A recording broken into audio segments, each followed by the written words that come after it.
let's begin with a little centering prayer to get us all in the mood. If you'd all just close your eyes, take a few deep breaths.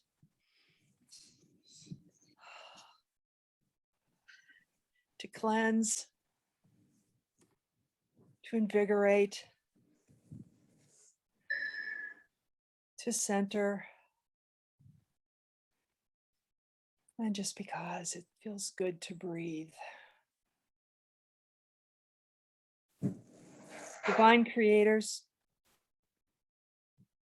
we welcome you here today to be with us as we deliberate about Imbolc, Saint Brigid's Day, and by very other names it goes by. Help us to gain knowledge from what we present today. Help us to take this knowledge out into the world and use it to help others and to help ourselves.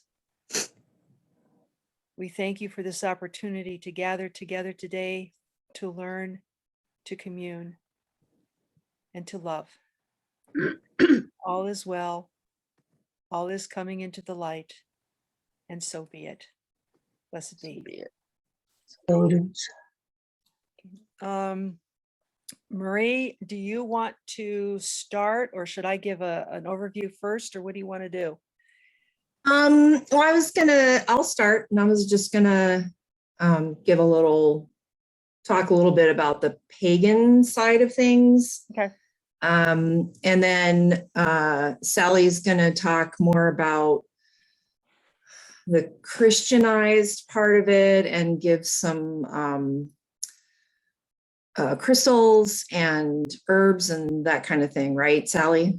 Yeah, I've got a little bit of Yeah. history here, and Okay. just some stuff from that point of view. So go for it. Okay, so Imbolc is a pagan holiday. It's thought that it is one of the oldest pagan holidays as well as one of the oldest Christian holidays. It's usually celebrated on the 1st or 2nd of February. It represents the end of winter and the rebirth of the sun. It's defined as a cross-quarter day, midway between the winter solstice and the spring equinox. In Wicca, Imbolc is commonly associated with the goddess Brigid, and as such is sometimes seen as a woman's holiday with specific rites only for female members of a coven. Among Dianic Wiccans, who are mostly women-centered, although there are some that allow men as well, Imbolc is a traditional time for initiation. So there's not a lot of information from the Dianic rituals because they keep it secret. For the Norse, it is the charming of the plow, which I found kind of interesting. It's a time to bless the plow and other tools of work and spring.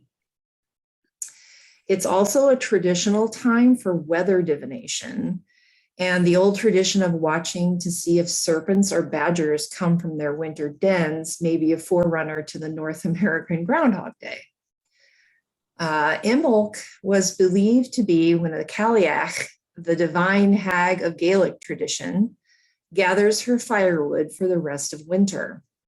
Legend has it that if she wishes to make I hear you? Hi, Shirley.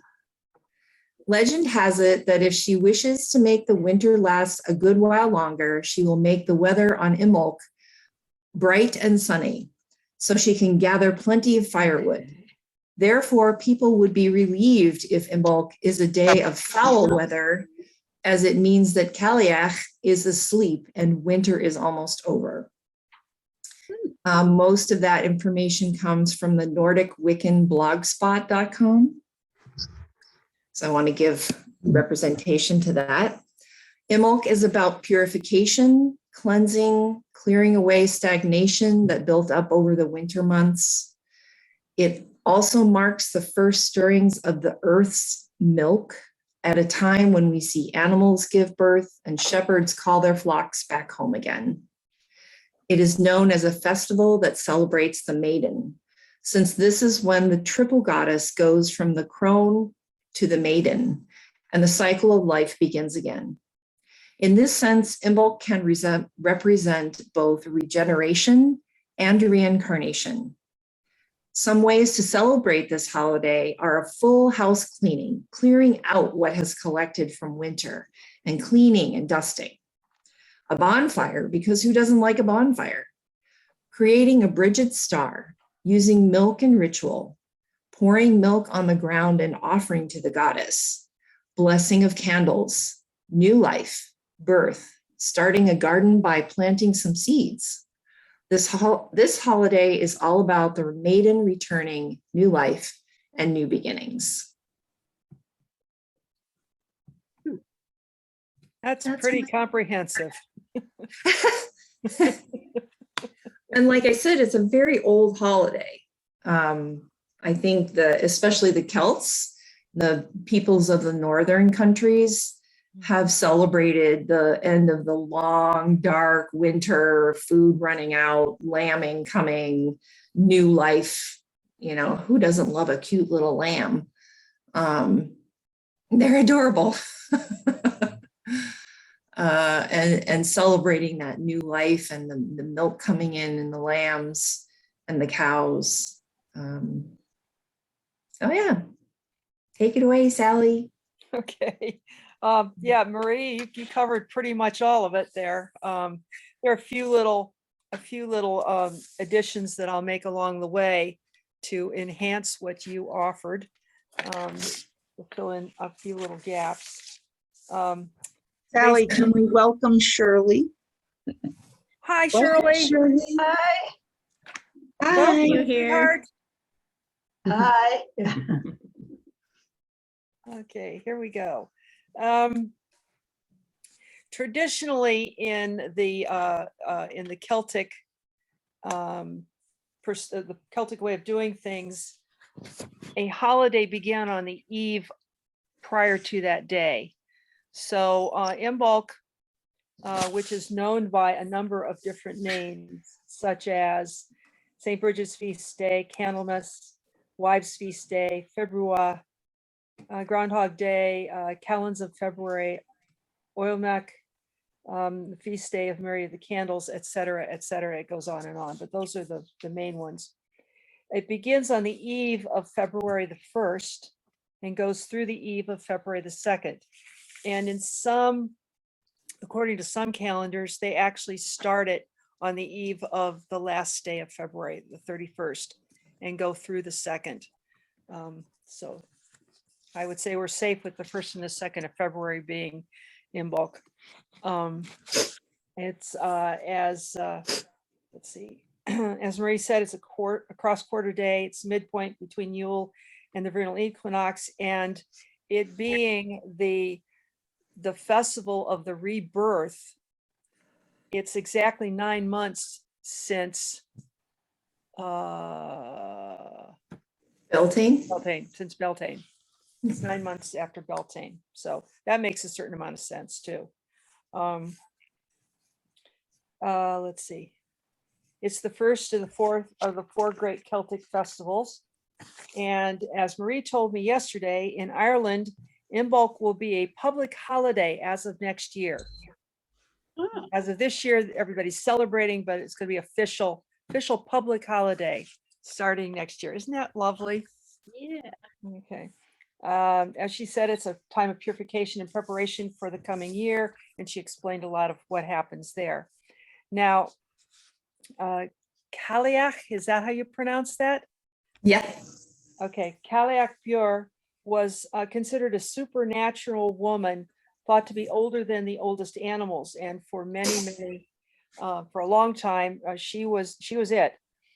And eventually, the Christians came along, and they decided, as they do with all the other holidays, they're going to appropriate a lot of the pagan traditions, roll them into the Christian ideology, and sort of sway the pagans to come along with them.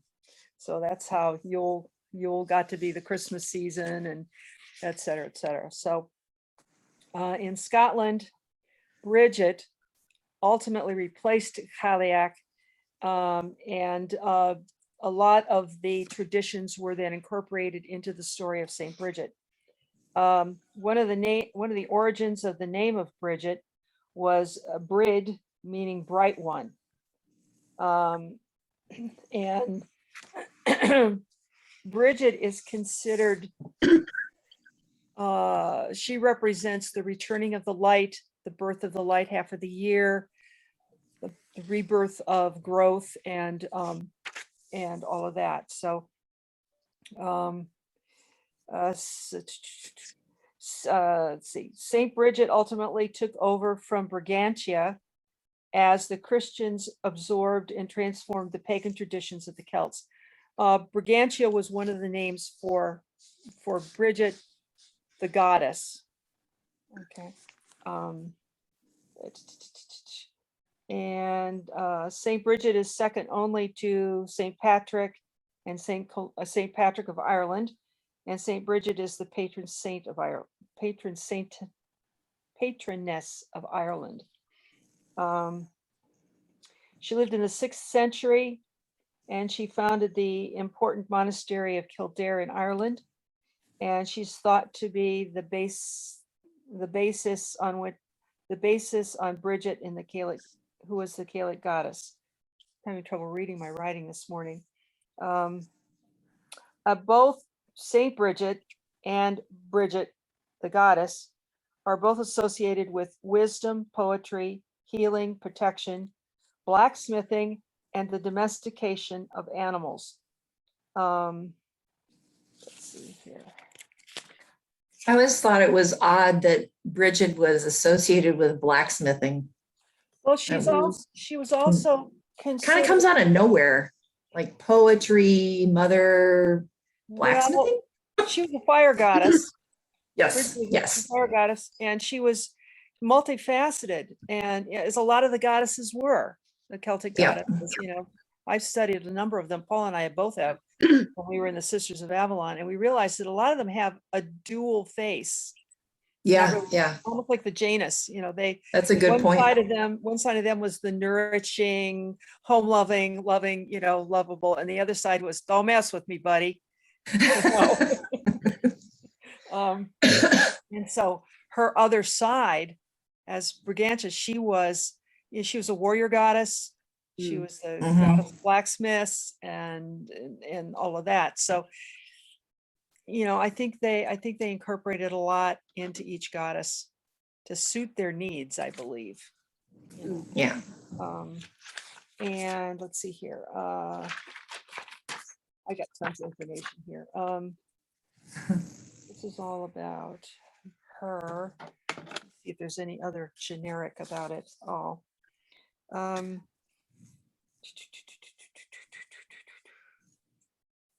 So I had a question here from somebody about the idea of the cross-quarter holiday. So the cross-quarter holiday is the holiday in between the Sabbat, the 4 great Sabbats of the year. So Imbolc is in between Yule and Ostara in March. So there's about 6 weeks between each of the great holidays, and the cross quarters holidays are the ones that are in between. Does that make sense? Yep. Yep. Okay. All right, the rest of my information is apparently here on things to do on St. Brigid's Day. So I'm going to give you some of the traditional things that people do on St. Brigid's Day, Imbolc, whatever. One of the things is that they attributed St. Brigid to a lot of miracles in legend and in myth. Who knows if any of them even come close to what we consider truth. Anyway, she was, let's see.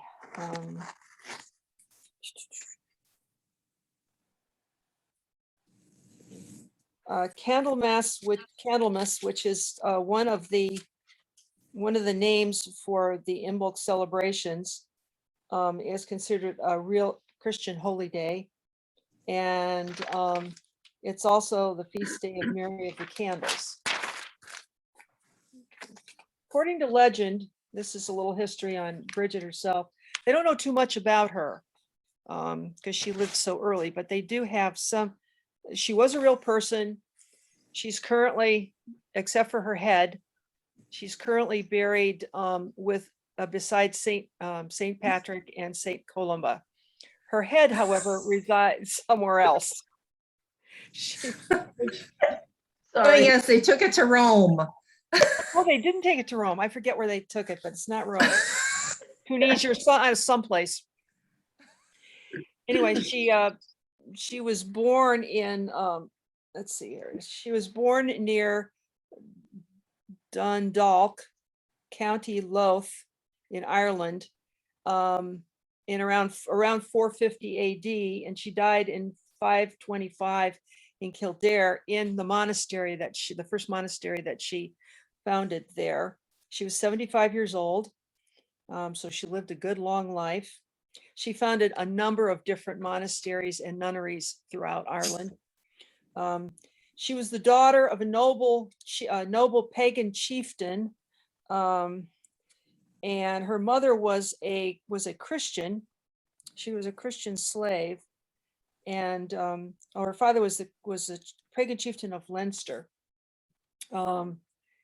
And she and her mother were sold by him to a druid, whom she later converted to Christianity. When set free by the druid, she returned to her father, who tried to marry her to the King of Ulster. But Brigid apparently prayed to God to take away her beauty so that he wouldn't want her. And that was accomplished. And so she was sent back to her father, who said, okay, fine, you don't have to marry anybody. And so she asked to be allowed to become a nun, and her father ultimately said, okay, fine. And then she asked the local king to let's see, according to the 11th century Liber Hymnorum, the king of Leinster granted the Curragh, which is a plain in Kildare, to her, where she founded her first monastery. And that's where that story about her cloak spreading across the land. She asked the king for enough land to build her monastery, and he said, okay, you can have as much as your cloak will cover. Thinking, I got her. Well, she prayed to God, and God made her cloak grow and grow and grow and grow. And the king watched it get bigger and bigger. But he said, okay, fine, you can have what you need. So she built the monastery, her first monastery there in Kildare. And in this community, it became a double abbey for nuns and monks. And Brigid was the abbess over all of it. And she asked Saint Conleth to become the bishop for her people. And at that time, the abbess was equivalent of the abbot of an abbey and so forth. And she had all these privileges and things and social status. And she was over everything. She was over all of them, except the bishop. And she founded all these different monasteries throughout the land. So when she, there's another legend that she at one point turned water into beer, bathwater into beer. You know, it's kind of a variation on the water into wine bit that Jesus did at the marriage in Cana, that she was credited with turning water into beer. And she had this one time when she was sitting at the deathbed of a pagan priest, and she was telling him about her life and her belief in God and Christianity and all that. And she was weaving what became known as Brigid's cross, to give him an example of what a cross looked like. And he was so impressed with her stories that right before he died, he asked, yep, there it is. Yeah, Cynthia just held one up. It was, he asked to be baptized into the Christian faith. And there are other examples of her supposed miracles. There was a one young lady who was a nun in her care, and she was blind. And so Saint Brigid prayed to have the young lady's sight returned. And when it was granted, the young lady said, "Yes, but now I can't see God clearly." So she asked for it to be returned to her physically blind state. And so Bridget prayed for that, and she was restored to her blind state so that she could commune closer to God. And these stories go on and on and on. Now, some of the activities that people still do with regards to the Feast of Saint Brigid, and a lot of these have their origin in the pagan traditions. One of them is the corn dollies. That I don't know if some of you may have heard of corn dollies. They're these little dolls that you make out of raffia or traditionally out of the leftover corn stalks and stuff. And they were to represent, in the Christian tradition, they're to represent Saint Brigid. Okay. And they also would make these little baskets as a bed for Bridget to lie in. And now the impetus for this was that people would invite Bridget into their home on St. Brigid's Eve. Traditionally, it wasn't really the person, but sort of the thought of her coming into their home and blessing their home for the coming year, and so forth and so on. And they would provide a bed for her so she could spend the night. So people would come to the door with the corn dollies, and the household would have a basket ready with rushes in it and stuff to be her bed. And they would put it by the hearth, and they would invite the person in, and cakes and ale and stuff were traditionally shared. And then the corn dolly was put into the basket or bride's bed, and left there overnight. And that was supposed to bring blessings on the household. Another thing that people did and still do in Ireland, according to a YouTube that I just watched this morning, they take a cloak, a special cloak that's set aside for this purpose, and it's left outside overnight. And St. Brigid is supposed to bless it. And then when they bring it in the morning, it's now imbued with healing powers of healing and protection. And they leave it there all year. And you cut your finger, you wrap it in the cloak. You have a cold, you wrap yourself in the cloak, et cetera, et cetera. And it's supposed to have these healing properties about it. And it's supposed to be traditionally her cloak. She had this one that was dyed sort of a purplish reddish blue color from berries. It was a natural dye. And she wore this all of her life, her adult life as a nun. And so now that cloak has to be that color. So it's a deep bluish, purplish, reddish purple, sort of that color. And so that's another thing that they do. And the St. Brigid's cross that Cynthia just held up, they put that and or the corn dolly on the front door of the house at Imbolc, and they leave it up all year because that's supposed to be protection and a blessing and so forth. And then do you throw it in the Yule fire? The Yes. Yule or the Samhain fire? The Yule fire. They would throw it into the Yule fire. So both the cross and the corn dolly was for good luck. The cross was for protection and all of that. On St. Brigid's Eve, the household would have a meal, and that meal, a special meal was eaten on St. Brigid's Eve to mark the end of the dark half of the year. And I belong to a medieval society, and in that society, we have what we call the Feast of the End of Gaunt Days. And that's held right around Imbolc. And it's to celebrate the end of the Gaunt days and the beginning of the rebirth and regrowth of good fresh vegetables and stuff. And this meal traditionally had as some of its components kalkanen, sawans, dumplings, barmbrack, and bannocks. Now I know what bannocks are. They're little cakes. Dumplings are dumplings. I'm not sure what the others are. I've been trying to find out and research what the kalkanen is and what sawans are and barmbrack. But those are some of the components of the meal. And when I find it, I'll let you know what they are. Well, Oh, barmbrack picnic. is a bread. Okay. I used to make it. My sister-in-law sent me a recipe when it's like a soda bread with raisins in it, I believe. It's been a Oh, long time okay. since I made it, but it's a bread.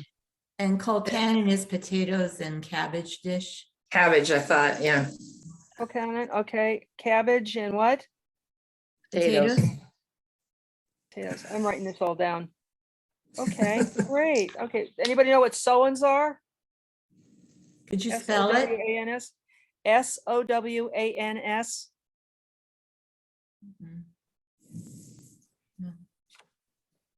No, No. no takers. Okay, I'll keep looking for that. We all know what dumplings are, but I don't know what exactly they would put in the dumplings, probably potatoes and other things.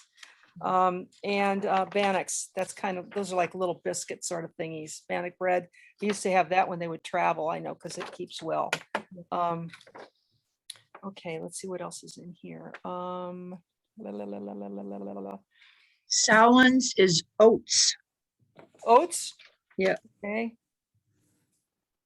Like oatmeal or something, maybe? It's a dish made with oats, Okay, the inner husks of oats. okay. I just Googled it. Sounds delicious. Well, I like oatmeal, but The husks are allowed to soak in water and ferment for a few days, and the liquor is strained off and allowed to stand for a day to allow the starchy matter to settle. The liquid part is poured off and can be drunk. The remaining sowens are boiled with water and salt until thickened and served with butter and dipped into milk. Oh. okay, kind of like oatmeal. Yeah. Okay. All right, thank you, one and all. That took care of that problem. Okay, let's see, what else do we have here? Okay, the herbs now there's lots of herbs that have correspondences with this time of year, but the main ones at the top of the lists that I've found are all spring flowers. Okay, they've got that covered. Chamomile, dragon's blood, frankincense, high john root, hope or hops flower, red clover, rosemary, sandalwood, white oak bark, and witch hazel. And oils for Imbolc. These are the ones again at the top of the lists, and I looked at several lists. Chamomile, frankincense, rosemary, sandalwood, and many of the floral oils from the flowers that are from this time period. It's interesting that many of those are cleansing, like frankincense and witch hazel and rosemary and chamomile are for remembrance. Mhm. Sandalwood is for the connection to the earth Mhm. and all that. I don't know too much. Oh, and hops is for fear. Hops is very important in It's a making beer. sedative too. Is it? Hops is a sedative to help you Mhm. sleep. Yeah. Oh, that's nice. Yeah, let's see here. We've got there are crystals if you're interested in making a grid for Imbolc and so forth. Crystals for Imbolc, and there's a lot of them here. Carnelian is for fertility, vitality, and creativity. Moonstone is for transition, rebirth, and initiations. That's an important one. I've been wearing my moonstone ring for several days now to get ready for this. Amethyst is for protection of the home. Malachite is for healing. craft work and transformation. Calcite is for emerging and, for energy and success in new projects. Garnet, bloodstone, ruby, onyx, turquoise are all also for that, for Imbolc. And got chrysocolla is introspection and prep for the emergence from hibernation. So those are some of the main crystals for this time of year. The flower for this time of year is considered snowdrops because they start to appear around February 1st. And here's it's also called the milk flower of the snow. And here's a little ditty. The snowdrop in purest white array first rears her head on Candlemas Day. And there's a little recipe that I took out of one of my books.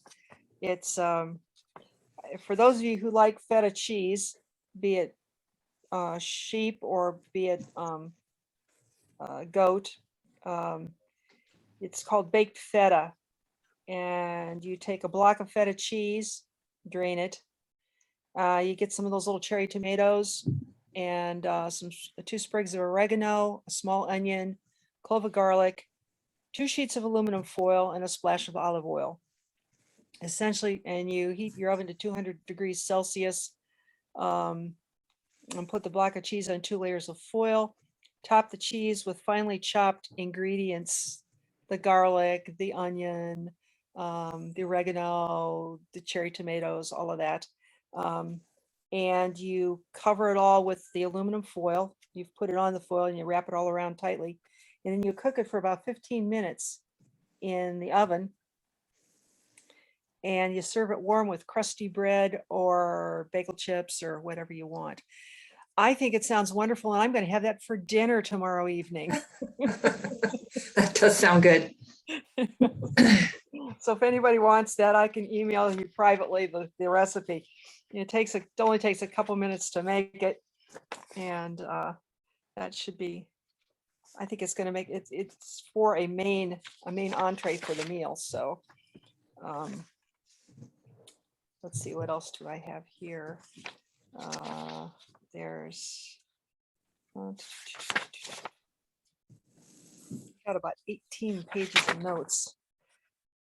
Yeah, we've covered all of that. Oh, there's another thing that people do on Saint Brigid's Day, and they've done this for centuries.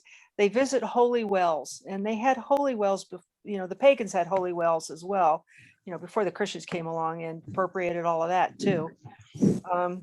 The people visit the holy wells, praying for health, while walking around the well sunwise.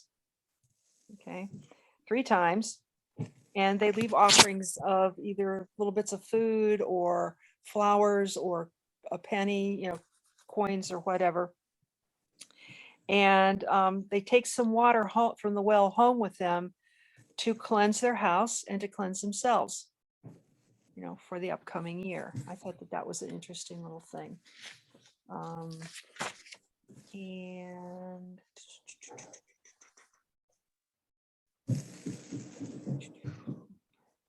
meal. Got that. And as Marie said, they pour milk, use milk on the fields. You can use any milk today because we can't always get a hold of used milk, but it's a symbolic offering as a prayer for fertility for the fields and a good growing crop.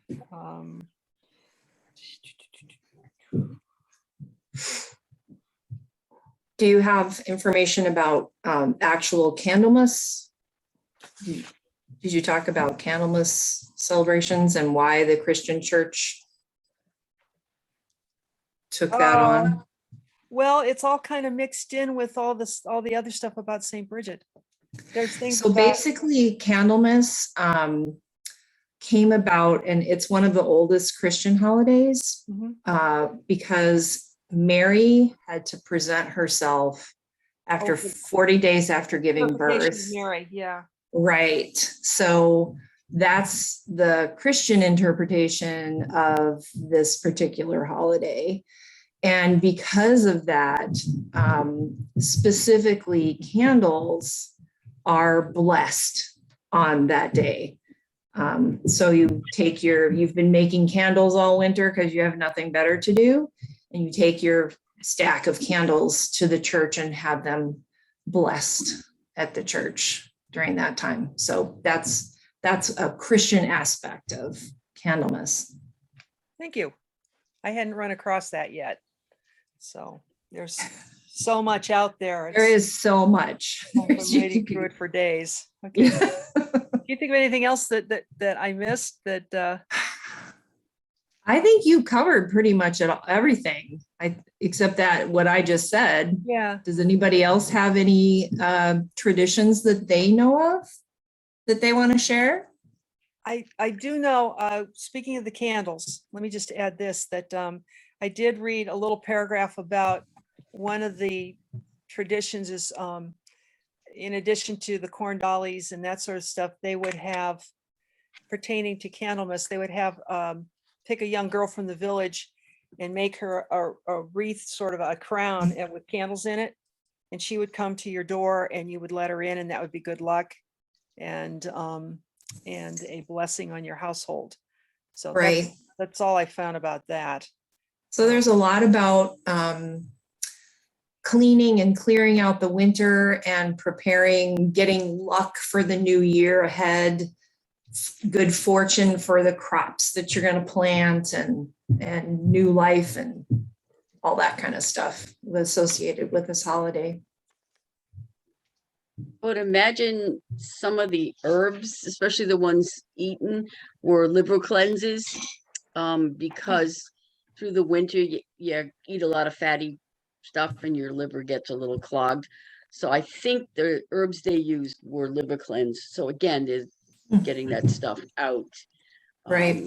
Like the skunk cabbage, they used to make soup out of skunk cabbage and stuff like that. What is skunk cabbage? It's actually poison, but when it's in its tiny state, you can eat it. It's like a wild version of cabbage. It's very stinky. It smells like a skunk. It really does. And it Okay. usually grows in boggy areas. But it was I one of love the the things, stuff that you guys know. but it was one of the things that they used as a liver cleanse, so that they would be ready for spring too, to eat better vegetables and stuff. And again, their season was a little warmer than ours. It never really got that cold in Ireland. So they could plant earlier than we could. And the skunk cabbage would come up, whereas around here, skunk cabbage doesn't come up till March or April. Over That's there, the way it is here in northern Arizona, but it rears its head. When we lived in Anchorage, one of the first signs of breakup or the coming of spring was the little tiny fiddlehead ferns would come out. yeah. And people will, saute and use those a lot. So I posted some things in the chat while people were going. I was listening, but I thought, oh, I have to do that before I forget. So I put things in the chat that people might want to take a look at. But yeah, tonight at the shrine, well, today is Candlemas, so it's a interfaith celebration, and then it carries on through Tuesday when we end with our Imbolc Brigid celebration. So it's kind of like a Triduum thing again, the 3 days of celebration. So it's a blessed time. Absolutely. A little bit about the the correspondent with the ewes, the birthing of the lactation of the ewes and the birthing of the lambs, is that the agrarian societies and the early herb society herding societies tried to cultivate the birthing of the ewes, birthing of the lambs before birthing of calves, because at this time of year, the lambs and the ewes are better at getting at the new shoots that are still hidden underneath the snow, and calves and cows are not. And so the ewes and the lambs were more apt to be able to survive if they were born like now. They're more apt to be able to survive until real spring actually began to become evident. And then the cows would calve. So it was, the ewes were the important ones. The sheep, they graze real close to the ground, so they would paw that snow away and help to turn the earth for things to come up. So yeah, real interest. It's like biodynamic types of things, right? That they were practicing before we got into it. So Anybody else have any little pearls of knowledge about Imbolc, Candlemas, etc.? Well, I don't have a pearl of knowledge, but it's noteworthy how the same holiday developed in each society on a totally independent basis. And I love the Norse tradition of blessing the tools really triggered with me.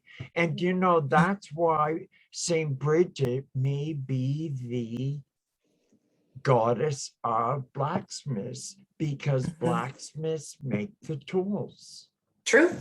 There you That idea just went through my head when you were wondering. And all those traditions have kind of like held course and a lot of them are integrated into our practices today. That's But we quite don't remarkable. necessarily know where they come from. Well, do we need to? Well, it'd be nice, but Yeah, no. well, yeah. Yes. Yes, we need to. Yes, we need to. Yeah, but Those are it's a- important it's things a to be taught in question. school, not Oh, CRT. yes. A little thing that I read also is that Imbolc is celebrated not only in the Celtic countries, we'll say, and the North countries, but also as far away as Australia and New Zealand. They have their traditions of pagan centered Imbolc, and also in the Christianized versions of Candlemas and Saint Brigid's Day. But I Of thought course, that- they're the opposite from Imbolc. They're actually celebrating the opposite because they're on the southern hemisphere. Yeah, I don't know. Quite possibly, or it may be. I mean, that would make more sense in doing it on the same day that we do it, because their weather would be so different then. Right. It's the opposite. It is the opposite. Yeah. Okay. All right. I have a little story to share about Saint Brigid's cross. I used to have an herbal shop, and I also Matthew belonged to a group of artists that got together. And anyway, we got together one day and everybody brought something to raffle off. And I took a look at this St. Brigid's cross and I said, "You're coming home with me." And it did. And I put it over the door in my shop because it brings blessing and it brought good luck. We also, Sally and Jean Mandeville and I put a grid in my room, because it was just one room, for safety and to keep evil out. Well, this person came to a group I was with, and we were all very uncomfortable with her. She claimed to be a psychic, and eventually she made her way to the witch shop down the hall from me, and she kept bothering me to teach her Reiki, and everything in me said no. And I kept feeling that she was evil, that she had gone to the dark side, even though she claimed that her mother had. And so I looked at my cross one day and I said, "Just protect my shop, please." She tried to walk into my shop. The cross fell down and hit her on the head. And I went, okay, that answers that question. And the next time she came to visit me, I could actually see demons with her. Wow. And I said, yeah. And I said to her, I will never teach you Reiki. I have a responsibility and you carry demons with you. And she denied it. And, oh no, that was my mother. Later on, somebody else who was very psychic had gone into her apartment and validated everything I saw in my mind, you know, that she was on the dark side. But it was really funny. Saint Brigid she really protected my shop. Because it was like she couldn't step in anymore. It just became like a barrier. So, you know, that I don't know where it is now, but it was always above my door in my shop.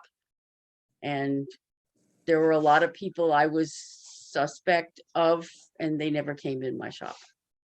So she was good protection for my business. Not that she helped me stay in business, but you know, Well, you didn't can't have ask her for everything. that. Yeah, I can't blame her for that. No, the rent was too high, but yeah, I just wanted to share that. I love that cross. It's just so beautiful. It just reminds me of the great swirling rainbow of the Native Americans. Mm. At the top of the chat, I have I put a link for the 19 Flames for Brigid, like a extended litany that some people will use in their devotions, their personal devotions. So that is a resource if people are interested in looking at it. Thanks. And so anyway, I do have to leave exactly at 10. So if I have to peep out, it's not that I'm being rude. I just have to go. And I'm sorry, I'm going to have to leave in about 10 minutes also, because I have to go downstairs. I'm going to show, this fell down as I turned around. So it's a picture of, this is a statue of Mother Mary. These are people down here. Wow. Wow. Yeah, this is San Jose. Oh, wow.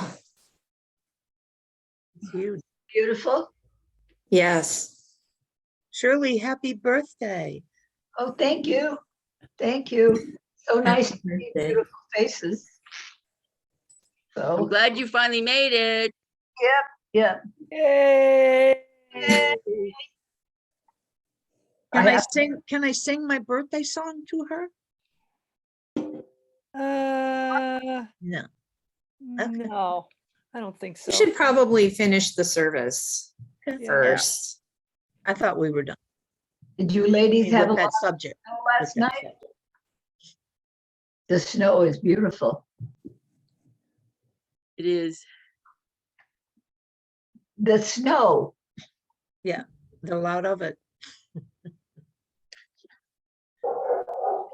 I'm here in my head. My first time back. So anyway, I love you all, and I look forward to spending more time. And Ariana, what's up above your head? Is that a painting? Yes, it's a painting. Can you see it? Yes, did you do it? No, my father did. Oh, it's lovely. Nice. It's lovely. Yeah, I love it. It's one of cool. our favorites. Yeah. And Carrie, I don't know you, so I guess I'll learn to get in touch with all of you. And Kevin. So, Hello, yes, I'm Kevin from Ottawa. okay. But I have to get ready to go down, but I'm glad that I got to put my foot in here today, or my body, or whatever, but my love. Your beautiful soul. It's so great to see you, Shirley. So good. So We're good so to blessed see to you. have you back among us. And I'll be in on every Sunday. So thank you all. Thank Namaste. you. Thank you. Love you. Love you all. Love you, Shirley. Yeah. And some of you could come and visit on a Wednesday afternoon, like my two buddies here. I will. Yeah, it is. It's beautiful. So thank you. Now I don't want to leave. She left us up on Zoom. I love it. That's all right. It'll end on its She's adorable. own. Yes, we Amazing. invade her privacy every Wednesday, Sally and I, and we've been working on stuff. I'm still here. You're still here, yeah. Some shoes on. I was just half dressed when. Does anyone have? Does anyone have? So you- I'm sorry, Kevin. Yeah, I just had a thought. And it's kind of good. Do we celebrate Groundhog Day? I mean, it was part of the Brigid tradition. Is that a pagan practice? Yes. To celebrate? I wonder. And then my second thought, which is, I wonder how many people that hold up Groundhog Day on Groundhog would know that they are actually participating in a pagan tradition. Probably bet not you- very many. Oh, I can't wait until I see it posting on the evangelical websites. You can bet I'll be telling Oh, that. Kevin, you pot stirrer, you. Well, that's why God's got me here. I haven't finished aggravating the world yet.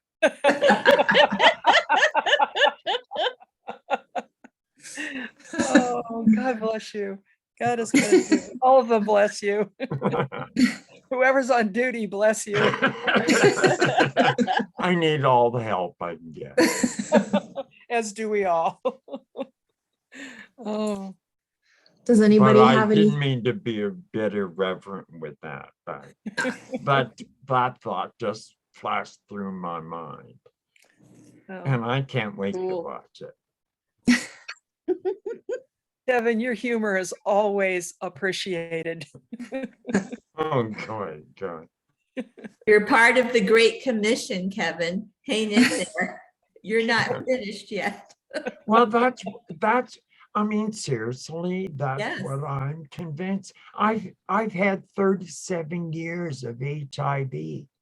When I was diagnosed, I was given 6 months to go Wow. and get my act together. And I've seen thousands of friends die in the process. Wow. And I'm still here. And I'm convinced this to aggravate the man. Because I'm breaking all their suppositions, prejudices, and whatever, and I do it gladly, one soul at a time. That's my mission. Oh, And you do it well. yes. I so far so good. I don't have anyone who wants me dead. That's good to know.